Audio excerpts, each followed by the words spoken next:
Good morning students. मैं आपका Hindi teacher. आज मैं आप लोगों को हिंदी में कुछ पढ़ाऊंगा। तो बच्चों, आज डेट कौन सी है? आज की डेट है 22 मार्च 2023। बच्चों, आज हम जो चीज़ पढ़ने वाले हैं वह हमारा व्याकरण के अंतर्गत में आता है, जो काव्य शास्त्र होता है, काव्य शास्त्र में आता है। तो पहले हम उससे संबंधित आपसे कुछ प्रश्न करेंगे, तो हमें उम्मीद है कि आप उसका सही सही जवाब देंगे। बच्चों, आप कुछ ऐसी किताबों के नाम बताइए जो किताबें हमारे घर में पूजा पाठ के समय में या धार्मिक ग्रंथों के रूप में प्रयोग की जाती है। चलिए, कौन बताएगा? ठीक है, शाबाश, ठीक है, बहुत अच्छे।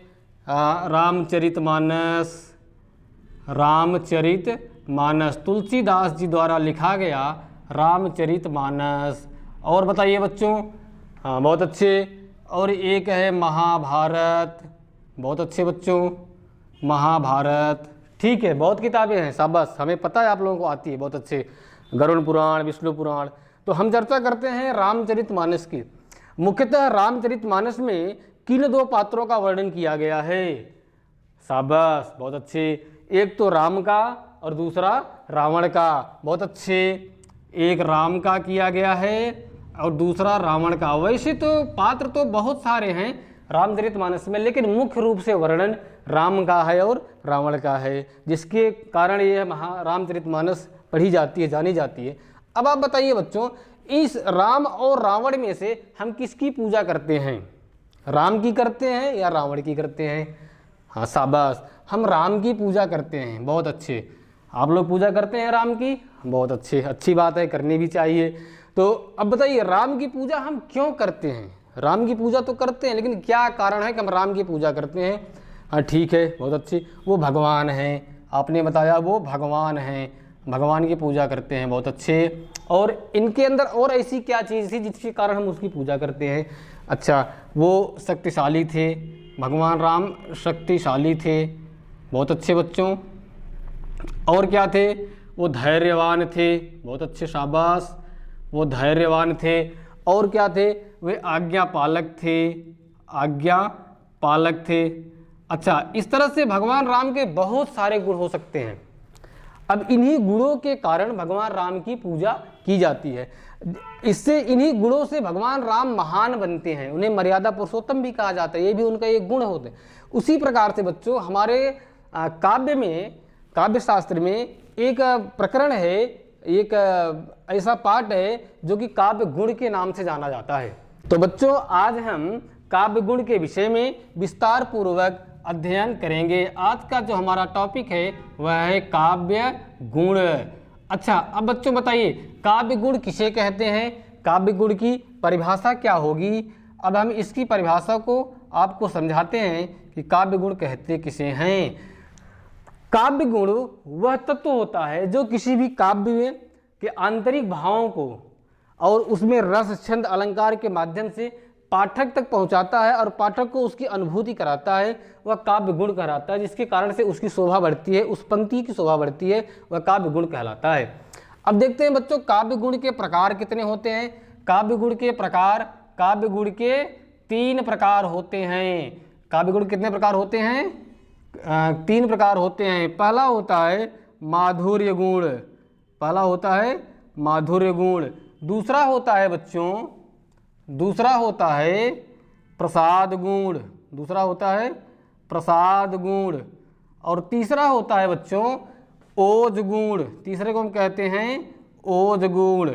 अब बच्चों, हम इन गुणों को एक एक करके थोड़ा विस्तार पूर्वक देख लेते हैं कि माधुर्य गुण क्या होता है, प्रसाद गुण क्या होता है, और ये हमारा तीसरा ओज गुण क्या होता है। हम इसकी थोड़ी सी चर्चा कर लेते हैं। माधुर्य गुण, अब माधुर्य शब्द से स्पष्ट है कि मधुरता, जिसमें मधुरता हो वह माधुर्य, उन पंक्तियों में माधुर्य गुण होता है। अब मधुरता कैसे हो? जैसे हम किसी छोटे बच्चे को देखते हैं, जब वह विभिन्न प्रकार की क्रियाएं करता है तो उसको देख करके हमारे मन में खुशियाँ होती है, हमें अच्छा लगता है। तो ऐसे वाक्य, ऐसी पंक्तियाँ जिसमें हमारे मन में खुशियाँ हों और उसके प्रति स्नेह आए, वहाँ पर माधुर्य गुण होता है। जैसे रसखान जी ने एक सवैया लिखा था, भगवान कृष्ण की बाल लीला देखते हुए उन्होंने लिखा था कि धूर भरे अति सोहत श्याम जू जैसे बनी सिर सुंदर चोटी। और खेलत खात फिर अंगना पग पैजनिया कटी पीर क छोटी। वाछ बिको रस खाना बिलोकत वारत काम कला निधि कोटि। और कागा के भाग बड़े सजनी हरी हाथ से ले गयो माखन रोटी। ये पंक्तियां जब हम पढ़ते हैं तो इसको पढ़ने से भगवान कृष्ण के बाल लीला का बड़ा सुंदर वर्णन किया है। हमारे मन में बड़ा स्नेह आता है भगवान कृष्ण के प्रति, ऐसा रसखान जी ने वर्णन किया है। तो इसके उदाहरण के रूप में हम इन पंक्तियों को लिख सकते हैं, इन पंक्तियों को हम लिख सकते हैं कि रसखान जी ने जो लिखा है कि धूरी भरे, बच्चों धूरी भरे अति सोहत श्याम, जो इस पंक्तियों का उदाहरण के रूप में दे सकते हैं। दूसरा हमारा होता है प्रसाद गुण। अब प्रसाद गुण क्या होता है, प्रसाद गुण को कैसे परिभाषित करेंगे, हमें कैसे पता लगेगा किस पंक्ति में प्रसाद गुण है। प्रसाद गुण बच्चों वहाँ होता है जहाँ पर हम किसी की आराधना करते हैं। आराधना करने के साथ साथ में हमारी थोड़ी सी इच्छा भी होती है, उनसे कामना करते हैं कुछ मांगने की भी। जैसे कि हम सरस्वती की पूजा करते हैं, तो पूजा करते हैं लेकिन क्यों करते हैं, क्योंकि हमें विद्या चाहिए होता है। हम दुर्गा जी की पूजा करते हैं, हमें शक्ति चाहिए होती है।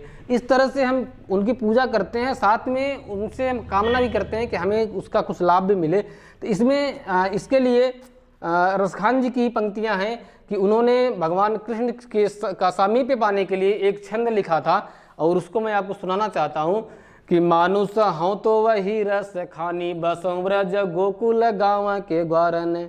जो पशु हूँ तो कहाँ बसु मेरो चरौनी नंद की धेनु मझारन। और पाहन हूँ तो वही गिरी को जो धरयो कर छत्र पुरंदर धारन। और जो खग हूँ तो बसेरो करो मिली कालिंदी कुल कदम्ब की डारन। प्रस्तुत पंक्तियों में रसखान जी की इच्छा होती है कि वो भगवान कृष्ण का सामीप्य पाना चाहते हैं, उनके समीप रहना चाहते हैं। इस पंक्तियों में अगर आप इसके अर्थ को डिफाइन करेंगे, समझेंगे, तो इसमें प्रसाद गुण होता है। अब हम बात करते हैं तीसरे गुण की। जो तीसरा हमारा, इसका मैं उदाहरण लिख देता हूँ कि मानुष हूँ तो वहीं रस खानी, मानुष हूँ तो वहीं रस खानी बसों ब्रज गोकुल गाँव के ग्वारन। अब हम चर्चा करते हैं ओज गुण की। ओज गुण में क्या होता है, ओज गुण जैसे ओज, ओज शब्द से स्पष्ट है कि ओज का अर्थ होता है उत्साह, वीरता, जिसमें वीरता का भाव हो, उत्साह का भाव हो। और क्रोध भी ओज के ही अंतर्गत आता है।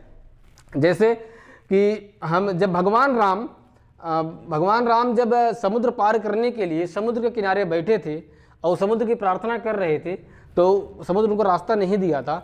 तो उस समय दिनकर जी ने लिखा है, 3 दिवस तक पंथ मांगते रघुपति सिंधु किनारे, बैठे पढ़ते रहे छंद अनुनय के प्यारे प्यारे।